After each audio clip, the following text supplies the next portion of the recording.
Om Shri Sai Ram. I offer my most humble pranams to the lotus feet of my beloved Bhagavan. Today I am going to chant a few shlokas from chapter 2, Sankhya Yoga of Bhagavad Gita.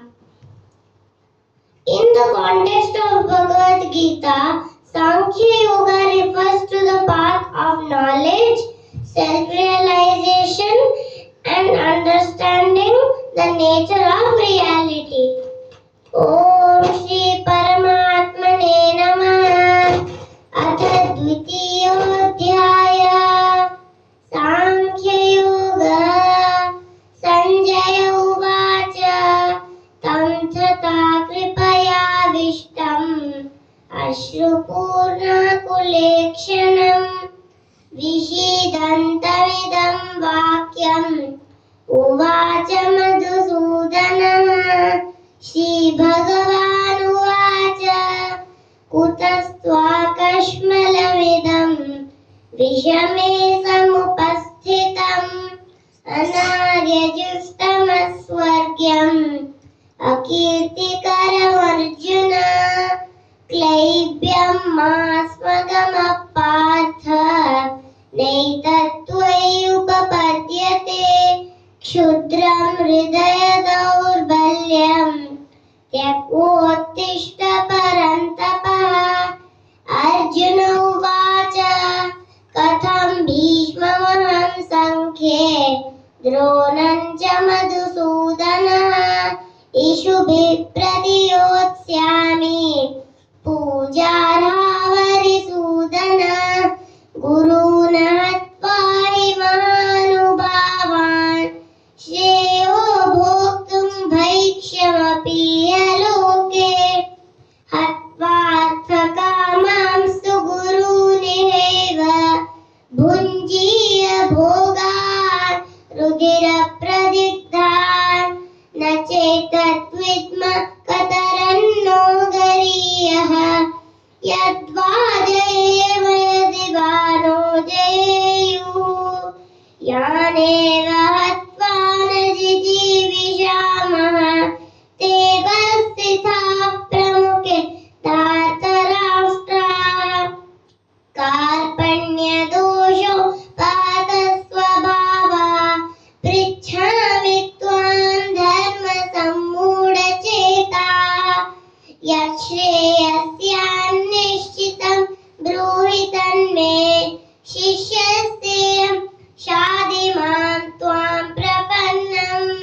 न हि प्रपश्यामि ममापनुत्यात् यच्छोकमुच्छोषणमिन्द्रियाणाम् अवाप्य भूमावसपत्नवृद्धं राज्यं सुराणामपि चाधिपत्यम् संजय उवाच एवमुक्त्वा ऋषिकेशं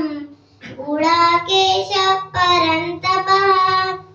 नयोत्स्य इति गोविन्दम् उक्त्वा तूष्णीं बभूवः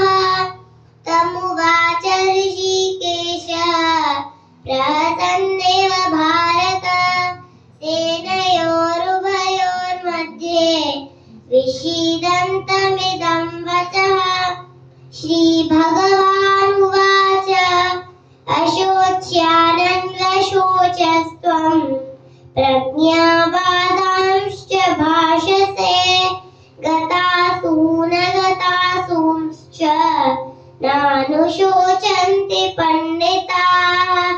न त्वेवाहं जातु नासं न त्वं नेमे जनाधिपाः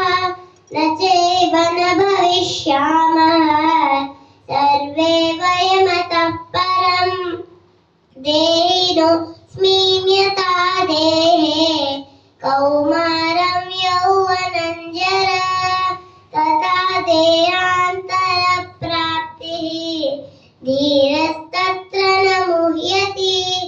मात्रा स्पर्शास्तु कौन्तेय शीतोष्णसुखदुःखदा आगमापायिनो नित्या तां स्थितिक्षस्व भारत यं हि न व्यतयन्त्येते पुरुषं पुरुषर्षभ समदुःखसुखं धीरं सोमृतत्वाय कल्पते नासतो विद्यते भावः नाभावो विद्यते सतः उभयोरपि दृष्टोऽन्तः त्वनयोः सत्त्वदर्शिभिः अविनाशि तु तद्विद्धि येन सर्वमिदं ततं विनाशमव्ययस्यास्य न कश्चित् कर्तुमर्हति अन्तवन्तैवे देहा